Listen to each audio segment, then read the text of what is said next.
नमस्कार, आप सभी दर्शकों का बहुत बहुत स्वागत करती हूं। आप देख रहे हैं जस्ट टीवी पर चर्चा द ट्रूथ। आइए पहले आज के खास मेहमान का हम स्वागत करेंगे, उसके बाद आज के बेहद ही गंभीर विषय पर उनसे समझने की कोशिश शुरू करेंगे। हमारे साथ अहमदाबाद से जुड़ रही हैं झरना पाठक, लेखिका हैं, अर्थशास्त्री हैं, शिक्षाविद हैं और महिला अधिकारों के लिए मुखर आवाज़ भी। झरना मैम, बहुत बहुत स्वागत करती हूँ मैं आपका चर्चा द ट्रूथ के इस मंच पर। और चर्चा द ट्रूथ सच जानने की कोशिश करेंगे आज के इस अंक में एप्स्टीन फाइल्स को लेकर। वो एप्स्टीन फाइल्स जिसने खुलासा किया है दुनिया भर के ऐसे घिनौने नेटवर्क का, जिसमें नेता शामिल हैं, ब्यूरोक्रेट्स शामिल हैं, एम्बेसडर शामिल हैं, इंडस्ट्रियलिस्ट शामिल हैं। और ये एक कड़वी सच्चाई दुनिया के सामने अब आ गई है कि महिलाओं का शोषण करने वालों का ये जो नेटवर्क है, ये पर्दे के पीछे जो घिनौनी हरकतों को अंजाम देते हैं और फिर उन्हीं लोगों का जो एक सफ़ेद झूठ है जनता के सामने वो परोसा जाता है और जनता उन पर भरोसा करके उन्हें सरकार में मजबूत पद और शक्तिशाली पद ओहदों से नवाज देती है।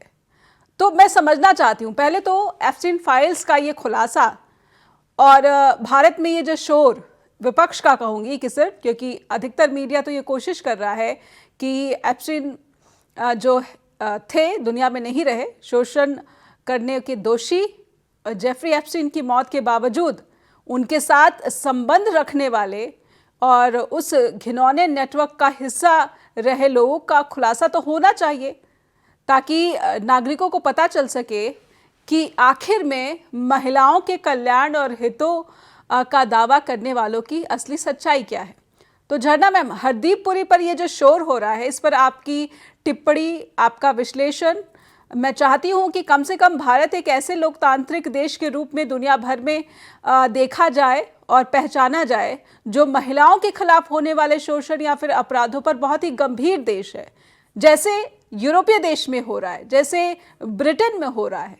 इस तरह का भारत में क्यों नहीं हो पा रहा? जी, भारत में शायद इसलिए नहीं हो रहा है कि हमको विमेन वायलेंस, माने वायलेंस अगेंस्ट विमेन, इतना बड़ा इश्यू लगता ही नहीं है, कभी नहीं लगा है। मी टू के सारे जिसके अगेंस्ट में एलिगेशन थे और बहुत हद तक प्रूव भी हुआ है, वो आज सारे डिबेट्स में आते हैं, बड़े बड़े जगह पे अवेलेबल पोस्टेड हैं। उनको they don't have to lose anything. जिनका जिनका लॉस हुआ है वो उन लोगों का लॉस हुआ है जो सामने आके बात किए। तो सोसाइटी एज अ होल मुझे लगता है कि काफी वायलेंट और पर्टिकुलरली मिसोजिनिस्ट सोसाइटी है, जो विमेन को एक ऑब्जेक्ट की तरह देखती है और एक एंटरटेनमेंट की तरह देखती है। तो ये हमारी सोसाइटी का असली स्वरूप पब्लिक के सामने लाया है ये फाइल्स, और इसके पहले भी बहुत सारी और चीजें। जी, जी। तो ये जो हमारी सोसाइटी का स्वरूप है, लेकिन सोसाइटी का स्वरूप हम सब सोसाइटी का हिस्सा हैं। आप भी अहमदाबाद में बैठी हैं और आप भी रोज़मर्रा के जीवन में कई महिलाओं से मिलती हैं या फिर समाज में जहाँ पर आना जाना है। महिलाओं की सुरक्षा, महिलाओं के खिलाफ हो रहे अपराधों के प्रति एक चिंता तो भारत की राजनीति में भी दिखती रही है, लेकिन अब ऐसा क्या फ़र्क आ गया जब जवाबदेही के लिए वो आवाज़ जो मजबूत दिखती थी, जिसका असर होता था उस आवाज़ का, वो असर भी कम नज़र आने लगा है। झरना में पहले तो अगर हरदीप पुरी की तरह कोई मामला आ जाता किसी नेता के साथ, तो इस्तीफे की मांग तो बिल्कुल ही जो है उचित ठहराई जाती थी, बल्कि इस्तीफा भी आ जाता। आज हरदीप पुरी कह रहे हैं कि मैं जानता तक नहीं था।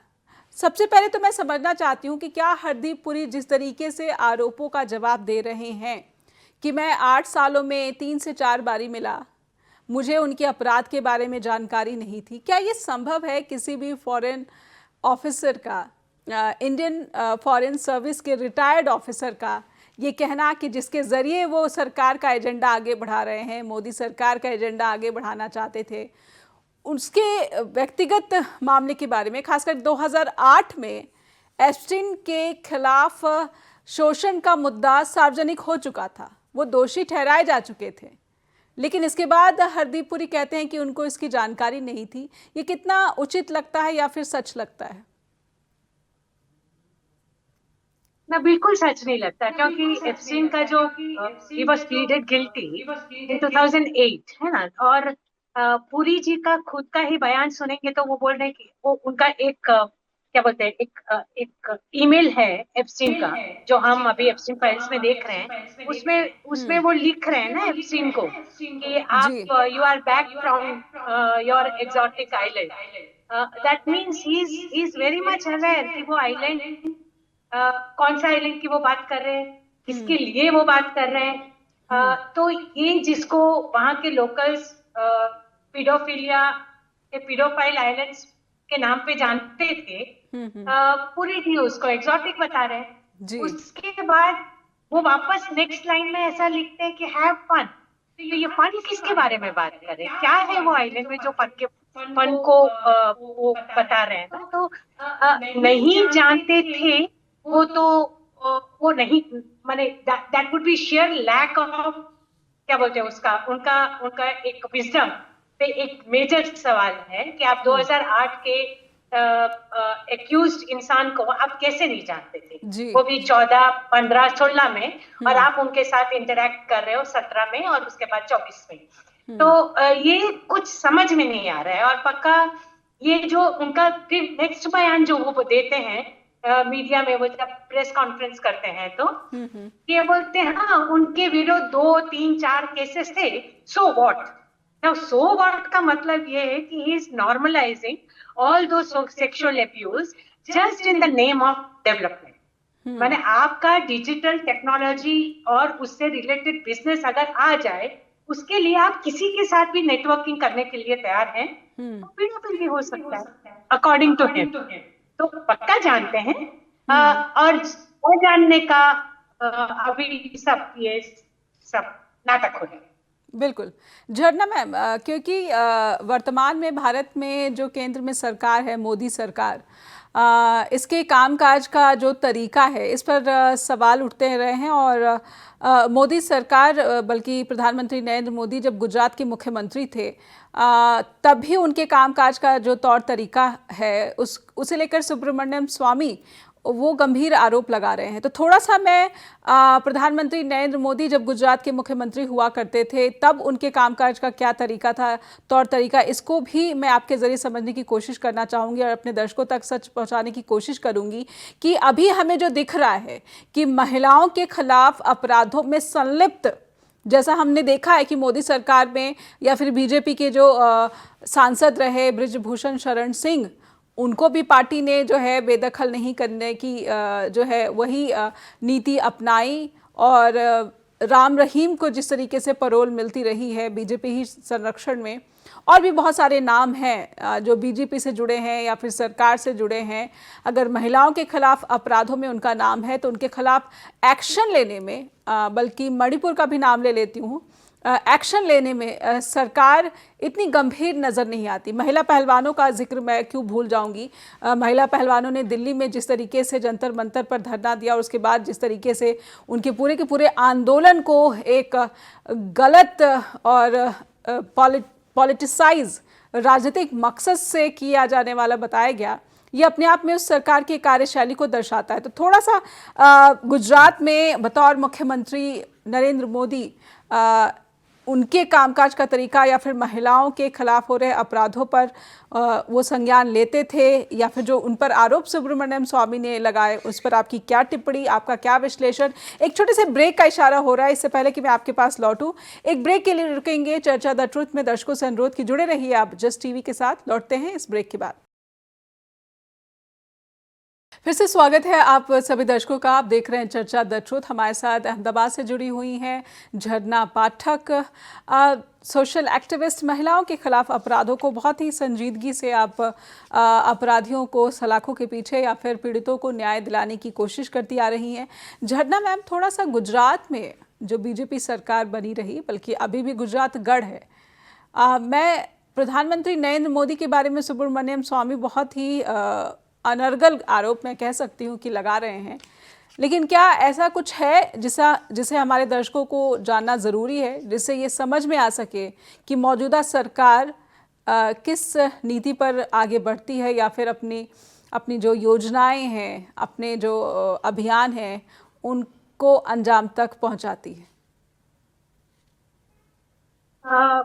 देखिए, ये जो सरकार है उसको ये पता तो चल गया है कि इलेक्शन में जो वोटिंग का परसेंटेज है, वो विमेन वोटर्स बहुत बड़े पैमाने पे निकल के वोट करते हैं जी। तो इस वजह से टू ल्योर देम काफी काफी प्रोग्राम्स रचे गए हैं ताकि विमेन वोटर्स को टारगेट करके उस बेनिफिट उन तक पहुंचा पाए।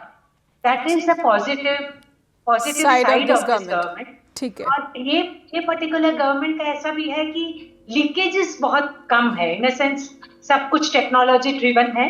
तो वो बीच वाला इंसान जो पैसा खा जाता था, 100 रुपया देता था, 50 रुपया जेब में रख जाता था, अब ऐसा नहीं है। टारगेट बेनिफिशियरी को वो पैसा मिलता है। So people at the ground are relatively happy because they get the benefits. ये वर्किंग स्टाइल। ठीक है। वो वर्किंग स्टाइल में क्या जेंडर इज एन इश्यू? क्या सही में ये जो विमेन वोटर्स उनको बड़े पैमाने पे आते हैं वोट करने के लिए, तो उनकी सेफ्टी सिक्योरिटी के बारे में सरकार सोचती है या नहीं, दूसरा पहलू। जी। तो मैंने हमारे जो एक्सपीरियंसेस है वो ये है कि ऐसा नहीं लगता है बिकॉज ऑफ 2-3 थिंग्स। एक तो ये कि बेटी बचाओ बेटी पढ़ाओ के नाम पे जो सारे इंटरवेंशंस किए गए हैं, उसमें से अगर फंड का देखा जाए तो फंड डाइवर्सिफाई हुआ है उनका खुद का एडवर्टीजमेंट करने। तो एडवर्टीजमेंट कॉस्ट हैज इंक्रीज और ये सारे फंड से एडवर्टीजमेंट किया गया। सेकेंड थिंग इज जो स्ट्रक्चर्स हैं जो सिक्योरिटी और सेफ्टी को प्रोवाइड करता है ना, जैसे विमेन माने आप प्रॉपर सेफ होम्स दीजिए या प्रॉपर सिक्योरिटी दीजिए। कैमरा के अलावा और नेटवर्क के अलावा हमारे पास ऐसा कोई स्ट्रक्चर नहीं है। इवन प्रोटेक्शन ऑफिसर्स भी बहुत मुश्किल से हैं। जो लोकल कंप्लेंट कमिटी जो होनी चाहिए एट द कलेक्ट्रेट ऑफिस अभी बड़ी मुश्किल से बन रही है। तो जब मैंने ओवर द पीरियड नहीं था, बहुत स्लैकनेस हमें ये सारी चीजों में दिखाई देती थी, जिसके बारे में हम काफी आवाज भी उठाते रहे। दूसरी तीसरी बात है कि उनके समय में जो पॉलिटिसाइज्ड रेप केसेस हुए हैं, जैसे एक मैं याद करूं जिसमें हमने बहुत बड़े पैमाने पे इंटरवेंट किया था, वो था ये कच्छ में एक निर्भया रेप। अभी कॉलेज निर्भया एक पॉलिटिसाइज्ड रेप था। बहुत corporators and political party, the ruling party के लोग उसमें शामिल थे और वो केस को दबाने के लिए बहुत प्रयत्न किए गए। 3 साल हो गए and then finally the girl had to withdraw and she compromised. उसके पास और कोई रास्ता ही नहीं था बिसाइड्स कॉम्प्रोमाइजिंग। तो ये और इनके जैसे बहुत सारे केसेस ये बताते हैं कि conviction rate is very low over in the country, it is low, and developed state like India भी, जहाँ पे मोदी जी सालों माने बहुत साल यहाँ रहे एज चीफ मिनिस्टर और काफी महिलाओं ने उनको भाई माना, पिता माना, एक विश्वास करके उनको वोट दिया। लेकिन सिक्योरिटी सेफ्टी के नाम पे सिर्फ सर्वेलेंस कैमरा के अलावा कुछ खास नहीं दिखा। पर मैम, जब बात जेंडर इक्वालिटी की नहीं बल्कि सिक्योरिटी की है, वो महिला जो एक मतदाता है उसको तो सुविधाएं मिल रही है, लेकिन वही महिला जब उस पर कोई आपत्ति आ जाती है, उसके साथ कोई शोषण या फिर अपराध हो जाता है, तो फिर इस महिला को न्याय की उम्मीद जो है वो प्रायोरिटी नहीं रह जाती है। क्या आप ये कहना चाहती हैं कि अगर इसमें सत्ता पक्ष का कोई नाम इन्वॉल्व है तो फिर न्याय की उम्मीद लगानी जो है ये बहुत ही निराशाजनक होगी, क्योंकि न्याय सुनिश्चित करना शायद प्राथमिकता सरकार की ना रहे। सरकार ये कोशिश करती है या फिर बीजेपी ये कोशिश करती नज़र आती है कि वो इस मामले को दबा दे। जैसा आपने कच्छ का जिक्र किया, इस मामले को दबाने की कोशिश की गई, पीड़िता को कॉम्प्रोमाइज़ कराने की कोशिश की गई। उसके बाद से मैं बीजेपी एज अ पार्टी पर भी थोड़ी सी टिप्पणी लेना चाहती हूँ कि देश भर में बहुत सारे ऐसे मामले सामने आए हैं और गुजरात में भी मौजूदा वक्त में भी बीजेपी की सरकार है। क्या इस तरह के मामलों में कोई कमी, गिरावट कि सत्ता पक्ष के लोग महिलाओं का शोषण अगर कर रहे हैं, अगर किसी का नाम सामने आया तो न्याय सुनिश्चित करना बीजेपी की प्राथमिकता या फिर उसे गंभीरता से लिया जा रहा हो? नहीं, हम तो उल्टा we are infamous for garlanding rape accused जो जेल से निकलते हैं, जी जी, रेप के एक्यूज, उनको हम गार्लैंड करते हैं। ये हमारा स्टेट उसके लिए बहुत इनफेमस है, इन the name of religion and so on and so fourth. और हमारा माने स्टेट और देश भी बोला जाए, देश में भी बहुत सारे एग्जांपल्स ऐसे हैं कि अगर पावरफुल इंसान है तो उसको राइट मिल जाता है कुछ भी करने के, और वो अपना पावर को माने वो अपना एक्ट को उतना इम्प्यूनिटी उसको मिलता है कि उसमें डबल स्ट्रेंथ आ जाता है कि वो केस को दबा दे, वो लड़की और लड़की को बचाने वाले को मार डाले, या फिर ऐसा कर दे कि वो लड़की 2 कदम पीछे चली जाए। तो ये एक पावर से आया हुआ चीज है जो हमारे देश में हमने देखा, और अब यूएस में ये एप्स्टीन फाइल्स में हम देख रहे हैं, क्योंकि ये इतने पावरफुल लोग हैं। सो कॉल्ड यूएस के इतना अभी तक हमने जो सोचा था वो कि यूएस के law and order is relatively better, उसमें हमने देखा कि इंसान अपने प्रिजन में ही उसका डेथ हो जाता है, उसको मार दिया जाता है। उनके साथ जो सेल ऑक्यूपाई कर रहे थे कंपनी, वो उस समय नहीं रहता, कैमरा तो फुटेज गायब हो जाता है। तो ये एक लार्जर सिम्टम है डिजीज का ना, जो पावर ड्रिवन है। और जब तक ये क्वेश्चन नहीं करेंगे लोग, तब इसको अकाउंटेबल, इन जैसे लोगों को अकाउंटेबल हम कैसे बना पाए जी। और क्योंकि हम अकाउंटेबल नहीं बना रहे, ये ताकत और बढ़ रही। जी बिल्कुल। तो क्या इससे ये समझ में आ रहा है और हमारे दर्शकों को भी शायद हम समझा पाने में या फिर जानकारी दे पाने में थोड़े से सफल हो पा रहे हैं कि जो काम काज का तरीका या फिर न्याय सुनिश्चित करने का जो तरीका बीजेपी या फिर बीजेपी की सरकार का नज़र आता है कि सत्ता पक्ष के लोगों की मनमानी जो है वो चलती रहेगी। अगर महिला के साथ अत्याचार हुआ है तो इसकी गंभीरता को नज़रअंदाज किया जा सकता है। अब क्योंकि सिर्फ अमेरिका की ही बात नहीं है, अमेरिका में वहाँ पर लगातार मीडिया का एक दबाव देखने को मिलता है। वहाँ पर सरकार, ओबामा एडमिनिस्ट्रेशन में वकील के पद पर रह चुकी, उनका भी इस्तीफा आ चुका है। और अब वहाँ पर जो मीडिया है वो ट्रंप प्रशासन पर भी इन फाइलों को सिर्फ रिलीज़ करने ही नहीं बल्कि इनकी जांच का भी एक दबाव बना रही है। अब जब फाइलें सार्वजनिक की गई हैं तो क्या किसी भी लोकतांत्रिक देश की जो सरकार है उसका ये दायित्व तो नहीं बनता कि उन पीड़ितों के साथ एक संवेदना तो जताई ही जाए, लेकिन उन पीड़ितों को न्याय भी दिलाया जाए। तो इस न्याय की जिम्मेदारी से भारत सरकार क्या इस तरीके से अनदेखा कर कर आगे बढ़ सकती है? हरदीप पुरी क्या इस तरीके से अनदेखा करके आगे बढ़ सकते हैं? ये भारत की एक लोकतांत्रिक छवि को किस तरीके से दुनिया भर में पोर्ट्रे कर रही है समझूंगी, लेकिन एक छोटे से ब्रेक के लिए रुकना चाहूंगी। एक ब्रेक लेते हैं, ब्रेक के बाद लौटेंगे। हमारे साथ रचना पाठक जुड़ी हुई हैं। बात महिलाओं के साथ हो रहे अत्याचार को रोकने तक की नहीं है, बल्कि महिलाओं का शोषण करने वाले उन अपराधियों को, चाहे वो सत्ता के कितने भी बड़े रसूखदार क्यों ना हो, उनको न्याय के कटघरे में लाने की है। एक ब्रेक के बाद लौटते हैं। फिर से स्वागत है आप सभी दर्शकों का। आप देख रहे हैं चर्चा द ट्रूथ और आइए झरना पाठक के पास आप दर्शकों को लेकर फिर से चलते हैं। झरना मैम, क्या हरदीप पुरी का इस्तीफा इतनी बड़ी मांग है जिसे सरकार या फिर खुद हरदीप पुरी पूरा नहीं कर सकते हैं? अगर वो इस्तीफा दे देंगे तो वो उन सर्वाइवर्स के लिए एक संवेदना व्यक्त भी नहीं कर पा रहे हैं अपने शब्दों के जरिए भी। फिर इस्तीफा दे देना क्या उन अपराधों में शामिल होने की तरह है? इस मामले को थोड़ा सा हमारे दर्शकों के सामने रखिए, क्योंकि क्या एप्स्टीन के साथ संबंधों का खुलासा, उनके साथ जो एक्सचेंज किए गए मेल या फिर चैट, ये काफ़ी है ये बताने के लिए कि 2008 और 2017 इसमें जो समय था, आप जानते बूझते ऐसे जो है मोलेस्टर, रेपिस्ट के साथ आप संबंध बनाना चाह रहे थे और आप एक लोकतांत्रिक देश की सरकार के एजेंट के रूप में ये काम कर रहे थे। तो सरकार भी और सरकार के एजेंट दोनों की जवाबदेही का सामने आना बहुत जरूरी हो जाता है। झरना मैम कैसे देखती हैं हरदीप पुरी का इस्तीफा? बहुत बड़ी बात। ना बिल्कुल बड़ी बात नहीं है। हमने तो देखा है लोगों को इस्तीफा देते हुए। ट्रेन का पटरी से उतर जाने में भी मिनिस्टर्स ने अपना रेजिग्नेशन सबमिट किया है। तो ये पक्का हमारे देश में हुआ है।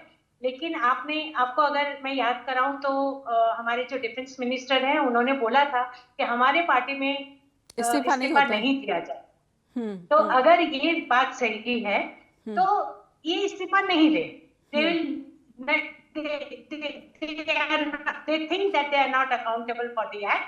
उन्होंने जो किया है वो सही किया। इन the name of nationalism, country development ये जो हो रहा है वो सही हो रहा है। और इसी वजह से हम अगर हमारे देश के खुद का क्राइम का आंकड़ा देखें तो क्राइम का आंकड़ा ओवर द पीरियड बढ़ ही रहा है, कन्विक्शन रेट घट ही रहा है। तो they are not accountable for any of this in the name of nationalism और देश का डेवलपमेंट। तो अब इनको सवाल कौन पूछेगा? इनको सवाल लोग पूछेंगे, इनको सवाल मीडिया पूछेगा। पर देन क्या लोग सवाल पूछ रहे हैं? सवाल लोग नहीं पूछ रहे हैं। वहां पे आप ट्रम्प के जितने भी माने सपोर्टर्स जो थे वो भी पलट गए। उनको जब पता चला कि Trump is playing the game with them, वो भी पलट गए। ट्रम्प जितना भी बेधड़क बयान दे रहे हैं लेकिन वो उनको बू कर रहे हैं इन द पब्लिक मीटिंग्स। तो वहां पे आप एक आवाज को एक अलग आवाज को देख पा रहे हैं। यहाँ तो टोटल साइलेंस है। ओपोजिशन करती है तो ओपोजिशन के ऊपर मीम्स बनाए जाते हैं। आजकल तो मीम्स चल रहे हैं उनके ऊपर। उनके ऊपर ये बोला जा रहा है कि क्या ये बेतुका बयान है। बाकी सब वन साइडेड नैरेटिव। तो जब तक लोग इसका डिमांड नहीं करेंगे तब तक ये चीज होने वाला में से नहीं है। And this speaks about the larger society. मैं वापस वहीं आती हूँ कि हमारे जैसे लोग इसको नॉर्मलाइज करने के लिए बैठे हैं। हम जो डाइनिंग टेबल पे बात करते हैं वो ये करते हैं कि हर पार्टी में हर इंसान ऐसा ही होता है और ऐसा बड़े बड़े पोस्ट में ऐसा छोटी छोटी बात होती रहती है। लेकिन they are forgetting these are all minor poor girls. हो सकता है मुझसे अगर एक भी लड़की कोई पैसे वाले घर की लड़की होती, एक अपर कास्ट वेल्थी फैमिली की लड़की होती तो ये नैरेटिव नहीं आता। नैरेटिव वुड चेंज क्योंकि ये गरीब घर की लड़कियां हैं जो उस देश में भी मार्जिनलाइज थी। उनके लिए nobody is bothered and particularly in our country people are just हमने अपना चमड़ी को मोटा रखना सीख लिया है। हमको कुछ नहीं असर होता है। जी झरना मैम, लेकिन यही स्थिति अगर राहुल गांधी के साथ होती या फिर कांग्रेस के किसी सदस्य का नाम इन फाइल्स में आया होता या फिर उनके जो चैट है, ईमेल का कंटेंट है इस तरीके से पब्लिक हो जाता, तो क्या ये वही लोग हैं जो चुप रहते या फिर ये लोग इसलिए चुप है क्योंकि सत्ता का संरक्षण मिला हुआ है? यहाँ पर थोड़ा सा जो डिफरेंशिएट करना जरूरी हो जाता है कि सत्ता में बैठे लोग कुछ भी करें उसकी जो है रजामंदी है, उनको 100 खून माफ है, लेकिन विपक्ष में बैठे हुए लोग अगर सही भी बोल रहे हैं तो उनको गलत ठहरा दिया जाएगा और अगर उन्होंने गलत है तब तो उनको फांसी पर चढ़ा दिया जाना चाहिए, सूली पर चढ़ा दिया जाना चाहिए। अगर हरदीप पुरी की जगह राहुल गांधी का नाम होता तो क्या भारत का बर्ताव यही होता उन सर्वाइवर्स के लिए कि कोई संवेदनाएं नहीं जताई जाती, कोई डिबेट्स नहीं होते, सरकार की तरफ से कोई जवाबदेही सुनिश्चित करने की कोशिश नहीं नजर आती, ना ही प्रधानमंत्री नरेंद्र मोदी जिनका खुद का नाम एप्सिन फाइल्स में मौजूद है उनकी तरफ से एक भी टिप्पणी का सामने आना? जी जी पक्का। ये हैंड इन ग्लव्स जो चल रहा है अभी, वो अगर राहुल गांधी होते तो पक्का इन पे टार्निश होता। लेकिन अभी जो नहीं है तब भी बोला जाता है कि वो थाईलैंड में क्या करते थे, वो इंडोनेशिया में क्या करते थे। इंदिरा गांधी, जब हम एब्सटेंस फाइल्स का सवाल पूछते तो बोलते इंदिरा गांधी पर्दे के पीछे क्या करती थी। ये पार्टी मेंबर अभी मुझे याद आ रहा है संसद में अभी बजट सत्र के दौरान ही बीजेपी सांसद निशिकांत दुबे ने जवाहरलाल नेहरू के बहुत सारे AI जनरेटेड फोटोज दिखाए और कहा कि किस तरीके से अय्याशी फरमाते थे कांग्रेस के लोग भी और प्रथम प्रधानमंत्री जवाहरलाल नेहरू भी। तो कहीं ना कहीं ये नॉर्मलाइजेशन का ही कुछ एक उदाहरण नमूना कह सकते हैं झरना मैम? पक्का नॉर्मलाइजेशन।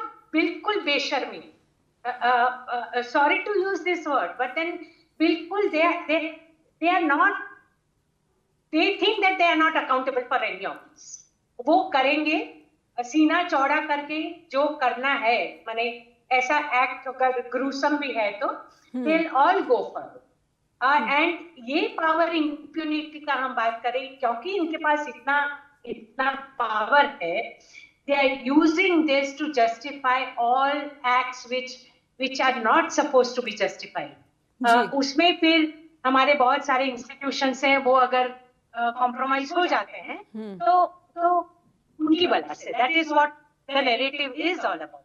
तो ये राहुल गांधी, आप अगर निर्भया के समय का याद करें, जब रूलिंग गवर्नमेंट पावर में था, है ना, जब कांग्रेस पावर में थी, तब लोग सड़कों पे आए थे, तब पार्टी को उनको दिल्ली में गवर्नमेंट को हिला के रख दिए. तो अगर चाहे तो वो पक्का कर सकते हैं, लेकिन this government is something else. They are control freaks. And दूसरा पॉइंट ये है कि क्योंकि मीडिया ज्यादातर फंडिंग उनको यही पार्टी से आता है, they don't want to talk about it. And आप देखेंगे तो मीडिया का हर क्षेत्र, other than the independent media, आप जैसे न्यूज लॉन्ड्री जैसा, कैरावैन जैसा, वायर जैसे एंड सो ऑन, इनके अलावा हमारे पास कौन सा ऐसा सो कॉल्ड प्लेटफॉर्म है जहां पे इनको सवाल सही पूछे गए. बिल्कुल बिल्कुल. एक जो हम अभी हरदीप जी पुरी जहां प्रेस कॉन्फ्रेंस करते हैं, इंटरव्यू जिन प्लेटफॉर्म्स के लिए दे रहे हैं, जी बिल्कुल, एग्जैक्टली, सारी जगह पे सॉफ्ट इंटरव्यूज चल रहे हैं. तो ये सॉफ्ट इंटरव्यूज देखने वाले लोग क्यों टीवी बंद नहीं कर देते, क्यों कुछ डेमोन्स्ट्रेट नहीं करते हैं कि we are not accepting this. It talks about the larger political game.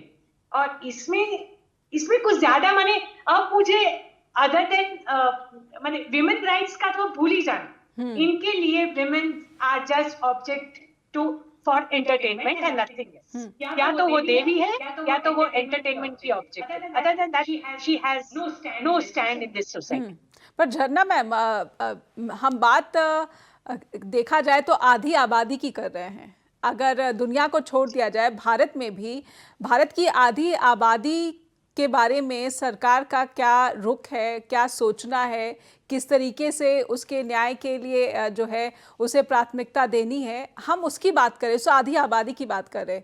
फिर उस आधी आबादी को जो प्रतिनिधित्व मिला है, चाहे वो मीडिया में मिला हो, चाहे वो राजनीति में मिला हो, चाहे वो किसी भी पार्टी या फिर सरकार में क्यों ना मिला हो, उस आधी आबादी के प्रतिनिधित्व क्या इतना ही है कि वो किसी सरकार का समर्थन कर सके लेकिन सरकार को लीड ना कर सके, या फिर वो जब अपने लिंग के साथ हो रहे न्याय की बात करे तो उसका समर्थन किया जाए या ना किया जाए, ये वैकल्पिक हो. एक छोटा सा ब्रेक लूंगी मैं और इसको समझने की कोशिश करूंगी कि एक महिला जो वर्ग है उसका प्रतिनिधित्व या फिर उसका जो योगदान है इस समाज में, हम भारत के परिदृश्य में इस बात को समझने की कोशिश करेंगे कि वो अभी भी क्या बहुत ही सीमित दायरे तक है जिसे आसानी से दबाया जा सकता है, कुचला जा सकता है, या फिर उसकी न्याय की आवाज़ को कमज़ोर बनाया जा सकता है, खास करके तब जब शोषण करने वाला रसूखदार हो या फिर सत्ता में बैठा हो. एक ब्रेक के बाद लौटते हैं.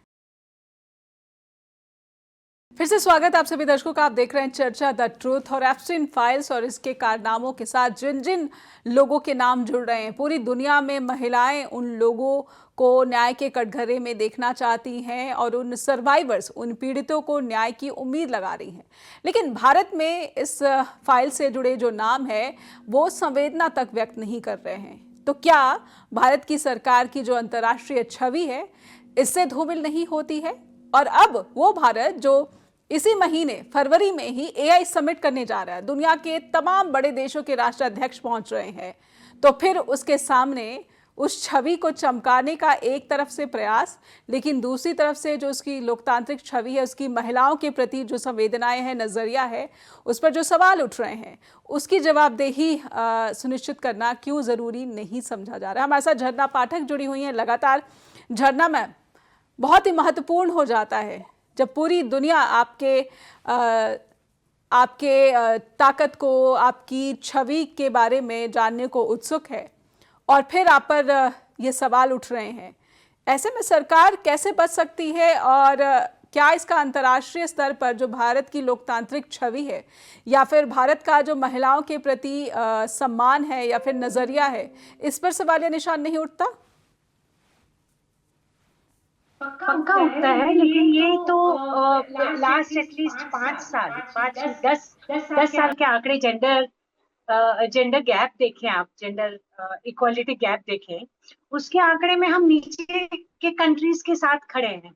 एंड ओवर द पीरियड हम और नीचे जाते जा रहे हैं, माने बद से बदतर होते जा रहे हैं। तो और हमारे, अगर आप फॉरेन पॉलिसीज की बात करें तो हमने यूएस के साथ, हमने यूरोप के साथ, हमने जो रशिया के साथ जो हमने ट्रेड डील्स की है, और अभी फाइनली जो यूएस के साथ का ट्रेड डील हुआ है जी, उसमें मुझे नहीं लगता है कि अब इंडिया की छवि कुछ स्ट्रॉन्ग डेमोक्रेटिक नेशन का है, ऐसा कुछ चित्रण नहीं दिखाई दे रहा है। जी, ये हमारा जो स्ट्रेंथ है वो पॉपुलेशन है, और पॉपुलेशन एक मार्केट क्रिएट करता है, क्योंकि काफी कंजम्पशन हो सकता है, इसलिए बाहर के देश वाले इसको एक मार्केट समझ के यहाँ पे अपना गुड्स को डालना चाहते हैं। इससे अलावा we are not seen as a liberal forward looking country जो अपने राइट्स के लिए, अपने लोगों के लिए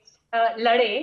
ऐसा मुझे कोई भी इंडिकेटर्स देख के नहीं, मैं ये कंक्लूजन पे नहीं आ पा रही हूँ जी। और बाहर के देश में जो हुआ, जैसे आप यूके का एग्जांपल बोल रही थी, उनका रॉयल स्टेटस छीन लिया गया, नाम आने पे बहुत लोगों ने रेजिग्नेशन अपना सबमिट कर दिया। अब यहाँ पे ट्रम्प हिल नहीं पा रहे हैं, लेकिन फिर भी आप देख पा रहे हैं कि वहां पे प्रेशर है। हमारे देश में कुछ भी नहीं है। पॉलिटिशियंस अभी भी वही मीटिंग्स अटेंड कर रहे हैं, बिजनेसमैन हैप्पीली अपना धंधा को बढ़ा रहे हैं, जिनका नाम है जी, वो भी उनके बेटे अपना बिजनेस बढ़ा रहे हैं। मीडिया हंस रही है ऐसे फाइल्स पे, और जो इस फाइल्स पे आवाज उठा रहे हैं उसके लिए। और लीगल सिस्टम जो है, जहाँ पे 90% of the cases are pending, उसकी तो क्या बात करें। तो ये बड़ा परिप्रेक्ष्य, और ये जो बड़ा जो हमारा देश का चित्रण है वो दिखाई दे रहा है। ऐसा नहीं है कि लोगों को दिखाई नहीं दे रहा है। तो और आप देखेंगे कि हर कंट्री जब अपने सिटीजन्स को बोलती है तो बताती है कि इंडिया जा रहे हो तो अपने रिस्क से जाइएगा, है ना? तो इट्स क्लियर ना। आप ये हमारे जो रिप्रेजेंटेटिव्स है, अब उनको ये समझना है कि अब ये इम्प्रूव कैसे होगा। अगर हमें देश को कहीं आगे लेके जाना है तो yes, if every time you talk about Pakistan, it become Pakistan, and we have almost become Pakistan. तो अब जी, लेकिन झरना मैम, डेमोक्रेटिक कंट्री होना ही नहीं, दिखना भी ज़रूरी होता है। भारत की जो छवि है, बल्कि भारत का जो सम्मान है, डेमोक्रेटिक कंट्री के रूप में सिर्फ होना ही नहीं बल्कि दिखने के लिए भी ये सम्मान जो है काफ़ी एक मजबूत स्थिति में भारत की शक्ति को जो है सभी सम्मान की नज़र से देखते भी हैं। तो डेमोक्रेटिक वैल्यू का स्थापित होना ये बहुत ज़रूरी, आवश्यक हो जाता है। और बात तो फिर हम पूरी दुनिया की महिलाओं की कर रहे हैं। एप्स्टीन फाइल्स के एक दो नहीं बल्कि बड़ी संख्या में सर्वाइवर्स हैं, पीड़ित हैं, जो ये हिम्मत जुटा पाए। और जैसा आपने शुरुआत में ही कहा कि मी टू मूवमेंट के ज़रिए जिस संख्या में पीड़ितों ने हिम्मत जुटाई वो सामने आ सकी, कहीं ना कहीं हम उस वर्ग को न्याय देने के साथ साथ उसे समाज की मुख्यधारा में लाने की उस कोशिश को भी जो है इस जरिए सुनिश्चित करते हैं। और बात फिर हम नारी शक्ति वंदना की करते हैं, बात हम महिलाओं के प्रतिनिधित्व की करते हैं, संसद में प्रतिनिधित्व की करते हैं, आरक्षण बिल के जरिए उनको जो है सम्मान देने की बात होती है। तो फिर अगर यहाँ पर ही सरकार इसे अनदेखा करती है या फिर नज़र बचा लेती है तो फिर वो तो सब हवाई बातें हुई। तो इसलिए भी बहुत ज़रूरी हो जाता है कि हरदीप पुरी का इस्तीफा हो और प्रधानमंत्री नरेंद्र मोदी भी कहीं ना कहीं वो एक वक्तव्य जारी करे कि एप्स्टीन फाइल्स में जो भी सामने आ रहा है, उसकी अगर ज़रूरत पड़े तो जांच ज़रूर करानी चाहिए, क्योंकि अभी भी बहुत सारी ऐसी फाइल्स हैं, ऐसे बहुत सारे जो कॉन्वर्सेशंस हैं, वीडियोस हैं जो अभी सामने नहीं आए हैं। एक एक करके वो आएंगे और भविष्य में जब वो आएंगे तो इस सरकार के बारे में तब भी लेख लिखे जाएंगे, तब भी स्टेटमेंट जारी होंगे और दामन बचाना तब भी उतना ही मुश्किल होगा। झरना मैम। जी जी पक्का। लेकिन मुझे अभी भी डाउट है कि ये सरकार हिलेगी। ये सारे वॉइसेस को कर्व करना चाहती है, आवाज को और ज्यादा एक्सेलरेट करना नहीं चाहती है। तो ये सरकार हिलेगी नहीं। उनको डेमोक्रेटिक सेटअप का मतलब इन लोग ये समझते हैं कि इलेक्शन हो, बट इलेक्शन का प्रोसेस क्या है, that they are not bothered. और हमारे माने जब हम डेमोक्रेटिक वैल्यूज की बात करते थे और डेमोक्रेसी आई, और जब लॉज हमारे जो जो कोई जेंडर फ्रेंडली लॉज बने, वो लॉज बने, लेकिन क्या हम as an individual did we understand the spirit behind those laws and did we understand the spirit behind those democracy? हम डेमोक्रेसी को इलेक्शन 5 साल में इलेक्शन आए तो वोट देना उसको देखे, लेकिन उसके साथ मेरी क्या जवाबदारी है उसको शायद कभी नहीं देखा। और क्योंकि कभी नहीं देखा, हमने कभी सवाल उठाया ही नहीं। हमको लगा ही नहीं कि जो मेरे बाजू वाला का प्रॉब्लम है वो मेरा प्रॉब्लम है, जो उसको घर पे मार पड़ता है वो प्राइवेट इशू नहीं है, वो पब्लिक इशू है। तो किसी लड़की का अब्यूज होता है तो वो उसका प्रॉब्लम नहीं है, that is also political problem. जो फेमिनिज्म हमेशा बात करती है कि private is public and public is private, और जो पॉलिटिकल इशू है ये सारी बातें, उसके बारे में हम ज्यादा लोगों तक ये बात नहीं पहुंचा पाए। So people are either they are unaware or they don't want to understand। क्योंकि अगर वो समझ जाए, अगर मेरे जैसा इंसान समझ जाए कि ये तो फिर मेरी फाइट है, तो मेरी क्या बोलते हैं, मेरी पीस ऑफ माइंड चली जाएगी ना। Every day I have to struggle. वो जवाबदारी से मुझे शांति चाहिए, वो उसमें मुझे नहीं पड़ गए। तो this is a proper fallout of a society as a whole, जहां मोदी जी राज कर रहे हैं। और इट्स अ डेमोक्रेसी का शील्ड में it is an autocratic setup, जहां पे तो अगर आवाज उठाया तो दबा दिया जाए। जी बिल्कुल। तो ये जो है डेमोक्रेसी की आड़ में ऑटोक्रेसी भारत में पिछले दरवाजे से आ चुकी है, और इसीलिए महिला अधिकारों की बात हो या फिर जब हम रेप सर्वाइवर्स के प्रति संवेदना की भी अगर अपेक्षा करते हैं अपनी सरकार से, या फिर अपनी सरकार के उस मंत्री से जिसका नाम एप्स्टीन फाइल्स में आया है और वो हैव फन की तरह चैट करते हैं जेफरी एप्स्टीन से, उसके बावजूद उनसे सवाल नहीं पूछा जाएगा कि आपको पहले संवेदना व्यक्त करनी चाहिए, पहले अफसोस जताना चाहिए, क्योंकि आप जिनके ज़रिए उनसे मिलने गए थे उन्होंने तो अफसोस जताया है और उन्होंने जो है अपनी संवेदना जताने के साथ साथ इस्तीफ़ा भी दिया है।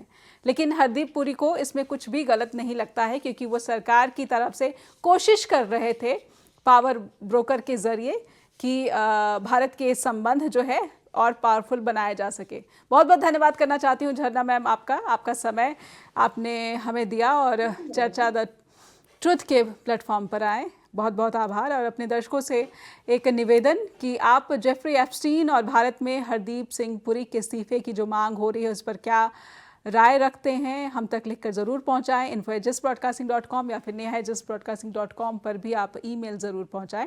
देखते रहिए जस्ट टीवी। बहुत बहुत धन्यवाद।